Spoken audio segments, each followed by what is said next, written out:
ये बात है सन 1945 की, जब मुग़ल आज़म फ़िल्म की प्लानिंग कर रहे थे डायरेक्टर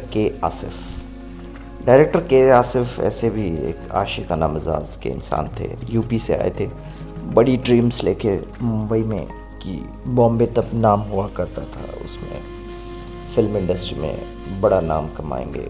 एक वर्ल्ड वॉर 2 ख़त्म हो गया था तो पब्लिक पूरा एंटरटेनमेंट चाह रही थी उस समय, क्योंकि इकोनॉमिक क्राइसिस पड़ी हुई थी पूरे मुल्क के अंदर। और उस समय इंडिया पाकिस्तान अलग नहीं थे, एक ही कंट्री थी, ग्रेट इंडिया।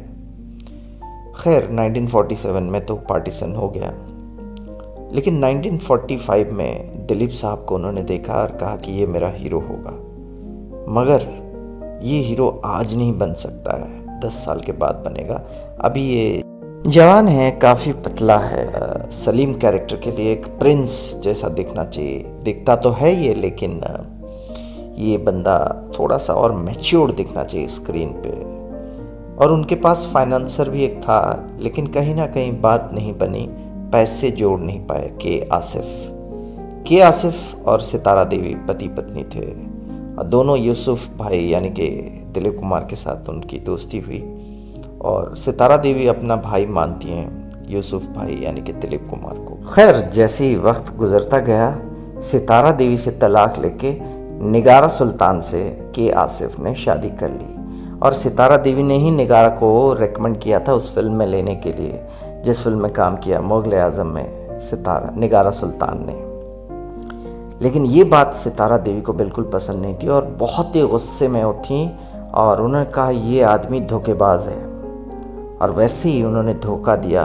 फिर अख्तर, जो कि दिलीप साहब की बहन है, अख्तर से शादी रचाने की कोशिश की, उन्होंने मोहब्बत करने की कोशिश की कि आसिफ ने, जबकि 2 दफ़ा तलाक हो चुकी थी।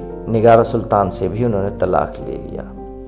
और जब उनके अफेयर्स के चर्चे चलने लग गए मुग़ल आज़म फिल्म के सेट पर, तब दिलीप साहब को ये बात मालूम पड़ गया और वो बहुत ही गुस्से में आ गए थे। बिल्कुल he was unhappy with K Asif as well as his own sister Akhtar को, जिसको कि दिलीप साहब ने पढ़ाया लिखाया, यूएसए भेजा था, और he was really proud of her कि मेरी सिस्टर जो है बड़ा काम करेगी, नाम कमाएगी। लेकिन फिल्म सेट के ऊपर जाके, फिल्म लाइन में आके ये सब करना उन्हें बिल्कुल पसंद नहीं था, और वो भी उस आदमी के साथ जिसकी 2 बार तलाक हो चुकी है, और जो आदमी और उससे बहुत बड़ा है।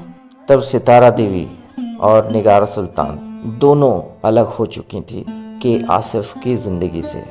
लेकिन सितारा देवी ने कहा कि मेरी सहेली को तुमने फिल्म में लिया और उससे शादी कर ली, तो बेवकूफ़ ज़्यादा कौन, निगारा सुल्तान या मैं?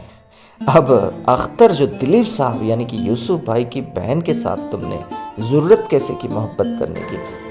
उनको और दिलीप कुमार को लगा कि दिलीप कुमार की सिंप्लिसिटी का उसने फ़ायदा उठाया, और जो दिलीप कुमार के साथ धोखा करता है उसके साथ क्या होता है। 1971 को के आसिफ की बुरी मौत हो जाती है, और उससे पहले उसकी ज़िंदगी में खुशहाली नहीं होती है। 3 दफ़ा शादी करने वाला इंसान, वो भी रॉन्ग रीज़न की वजह से, चलो कुछ भी रीज़न हो। लेकिन सितारा देवी को कॉल आया था, लेकिन वो इंटेंशनली गई नहीं उनकी लाश, उनकी शक्ल तक देखने के लिए, के आसिफ की।